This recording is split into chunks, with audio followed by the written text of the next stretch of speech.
Life, culture and current events from a biblical perspective. 2020 with Neil Johnson on Vision. As we do on a Monday, we like to check in with the Australian Christian Lobby. Wendy Francis, National Director of Politics at the ACL, is joining us. Hello, Wendy, and welcome back to 2020. Great to be with you, Neil, as always. Thank you. Wendy, let's start with something that some people are absolutely blown away by, disturbed, and that's something that's come out of Victoria over this past week, where Bernie Finn, MP, has been expelled from the Victorian Liberal Party. Give us your insights into what's happened to him. So the Liberal Party there would maintain that Bernie Finn has, for a number of years now, not towed the party line. And so they have expelled Bernie. They took a vote and it was a secret ballot. But unfortunately for them, there's always leaks into the media. And we know that the reason why Bernie Finn was so unpalatable for their party is his continual, very outspoken messaging for pro-life issues. And so the final straw appeared to be for the Liberal Party when, after everything that's happening in the US with the Roe v. Wade discussion and the possibility of some of the more extreme abortion laws being overturned in the United States, Bernie was very publicly quoted as saying that he was praying for a similar event to happen, a similar issue, similar legislation to come up here in Australia, and that he was praying for that. And not only that, he believed that every baby deserved a chance to live. And the media sort of came back at him, what about rape? And he was like, well, even then, the baby doesn't deserve the death sentence. So that was sort of like the final straw, and he has been removed from the party. So he now sits in the crossbench as an independent. So what we might glean from this is that in Victoria right now, even on the conservative side of politics, or so-called conservative side of politics, having a pro-life view described as dangerous. Well, that has been one of the words being used by James Newbury, who's one of the prominent Liberal MPs. But I would hasten to say, Neil, too, that there are many within the Liberal Party. I believe Matthew Guy himself, who are pro-life. But they keep on believing that Bernie Finn is actually taking them off message. And this is like always, we seem to be trying to appease the left. This is a grave, I think, miscalculation, to be honest, with the Liberal Party in Victoria, because what has happened is that the conservative people on the right, and if we're saying, just on the centre-right of politics, who very large percentage of them are actually pro-life, have really been upset by this. So I do think that it was a gross misjudgment on their part. Interesting, isn't it, that a reaction might be an expulsion from the party, because it doesn't seem to be anything that's productive in that. And no doubt there's been others who've been, not expelled and done all sorts of worse things than have a pro-life view. Well, this is one of the problems with the Liberal Party in Victoria. And, we want to see them flourish. We do. But they keep on getting taken off message, as they say. And they talk of Bernie Finn having taken them off message, which I would actually refute that. I would say that he's not taking them off message. But when we've got, some of the people who are calling for him to go, like people like Tim Smith, who he crashed his car into a fence. He's been 2 times over the legal blood alcohol limit. You've got Wendy Lovell. She was saying there was no point in having social housing in wealth areas, because she's saying the children from a social housing background don't have the right sand shoes or iPhones, and that certainly took the Liberal Party off message for a number of weeks. So if we're talking about expelling MPs that go off message, then we're talking about something that's quite dangerous, because we're talking about ignoring some of the huge ones who have taken them off message for very bad things, but we're also saying that freedom of speech is actually at risk in their party, because what Bernie was saying certainly was representative of a large number of people in Victoria. So no rest for all of those thousands upon thousands of volunteers that are working with ACL in Victoria and worked very hard in the lead up to the federal election. But you've had them working pretty hard over this past week too, trying to defend or at least ask questions about Bernie Finn. We really have. So we asked them to email. Close to 8,000 people emailed, but we've also had a phone campaign going.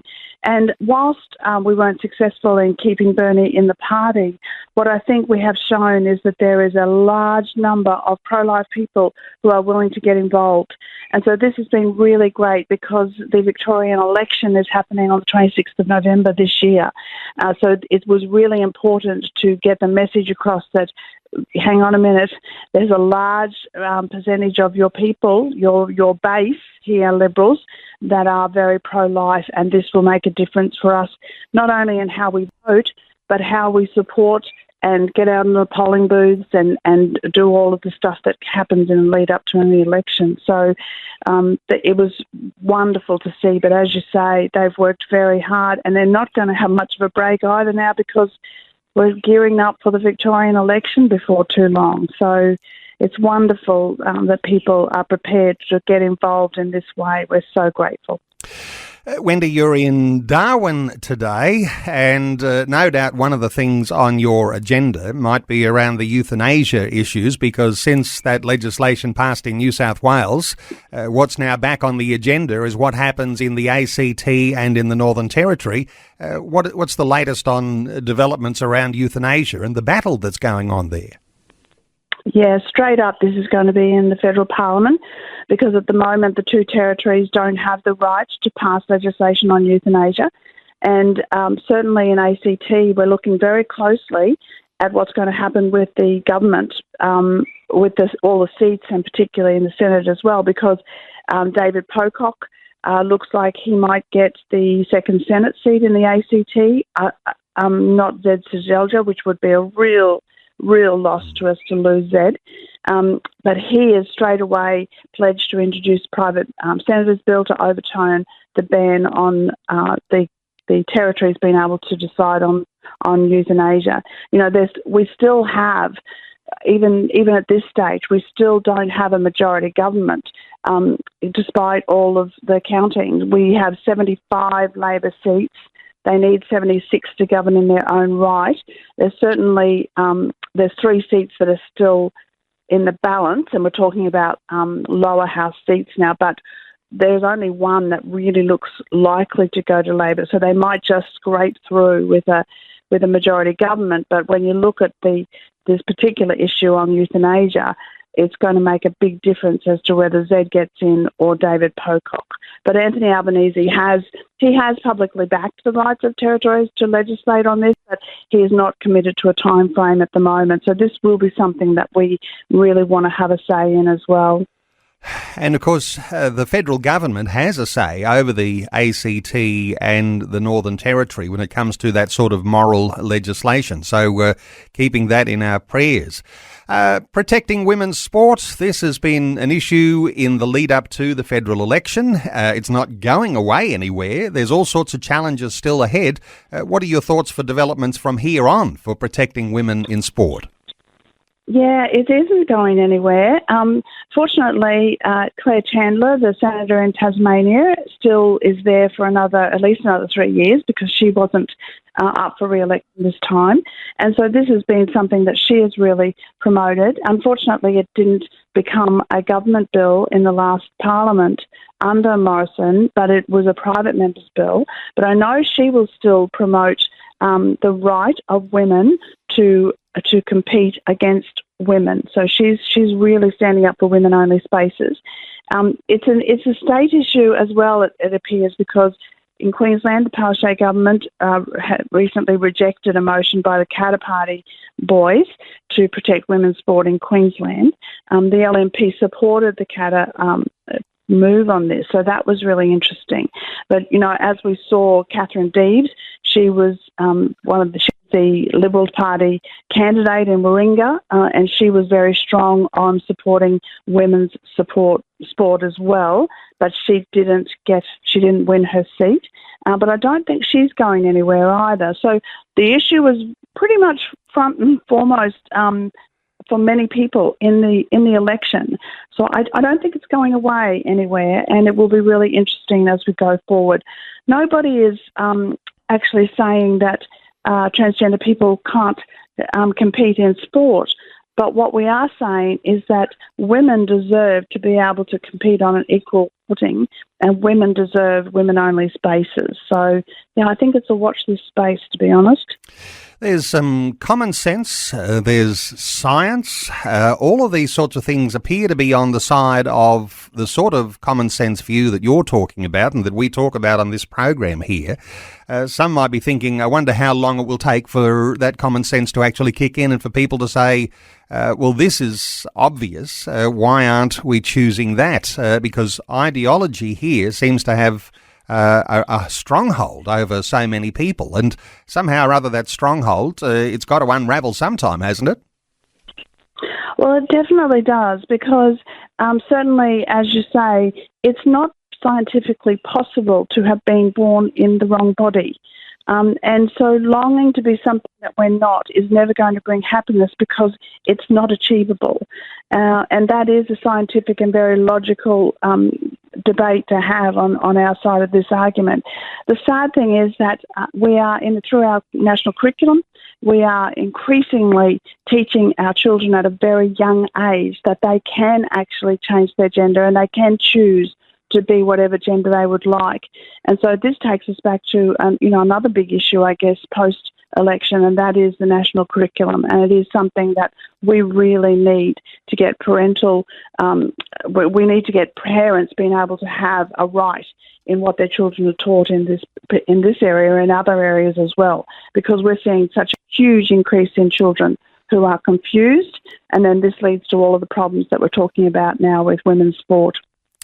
We know that the Greens have typically had a very, very strong pull on the Labor Party when it comes to these sorts of issues, Wendy. And I know that Labor is still waiting to see if they will actually have a majority in the lower house.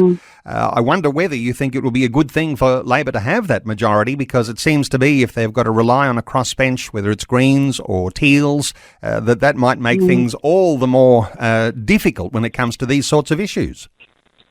I do think that it would be in our best interest as a government, as a country, to have a majority government. What the Labor Party are also considering is putting in a speaker, one of the independent as a speaker, so Helen Haynes or Andrew Wilkie, one of those ones, and in that way to try and work out the numbers as well. But if they have to rely on the Greens to get anything through, then we know that the Greens are going to use that as a wedge to get some of what they want through. And when we're talking about the Greens, we're talking about not just a very left agenda, but we're talking about quite an anti-Christian agenda. And so I would really hope that the Labor Party will be able to have a majority government. Yeah. Well, Wendy Francis, there's hard work ahead, as you say, now that the federal election is behind. Lots of bills that will demand attention, but there's also looking ahead to the Victorian state election that's coming up in November. We mentioned you've got, thousands and thousands of volunteers who are on the ground and ready to be working in some sense here for Christian foundations for their state or for our nation. Is there room for a few more volunteers on your list? There sure is. And, we're heading into a period of time, I think, when Christians could be more and more marginalised. And so if people have felt through this election period, I need to do something, then please, by all means, sign up. There is something for everybody to do. There are, jobs that require just phoning, but there are jobs that just require praying. There are jobs that require letterbox dropping, and if you're a walker, you can do that easily as you do your walk. So we would love people to sign up and say, "Yep, count me in. I can do something." I think it's wonderful. There's something like 7,500 to 8,000 volunteers around the nation who've been a part of the good work that the ACL has been involved in. But I can't help but note here, and I'll just bring this for a little comparison, Wendy. I'll get your thought. That in some electorates around Australia where we've seen upsets in the federal election, there were as many as 20 or more 8,000 volunteers working on just one side, trying to unseat various members in the federal election. So while we talk about 7,000 or 8,000 Christian volunteers ready to hit the road, there's still a big need for a whole lot more. Would that be a fair comment? That is a very fair comment. And, you know, as a constituency around our nation, Christians are a huge constituency. But, you know, often they are people who already volunteer in many different ways. They are very generous people. Christians are amazing. And so the last thing that we would want to do is burden anybody with a particular, you know, extra jobs. But the thing is, in our politics today, we need that voice for truth in the public space. And it can be as small as just once every 6 months, or it can be as big as once a month doing just something. But we would encourage people to sign up. We won't demand anything more of you than what you can give and what the Lord requires. But I know that Christians are already very generous in their time, but we do need everybody to put their hand to the plough right now. Well, let me point listeners to how they can do that. A visit to the ACL website, acl.org.au. acl.org.au. No doubt there's some detail there as to what might be expected if you happen to become one of those volunteers, part of the standing army of Christian volunteers all around Australia. acl.org.au. Wendy Francis, National Director of Politics at the Australian Christian Lobby. Wendy, thanks so much for great insights once again today on 2020. Thank you for having me, as always, Neil. God bless you. Thanks for taking time to listen to this audio on demand from Vision Christian Media. To find out more about us, go to vision.org.au.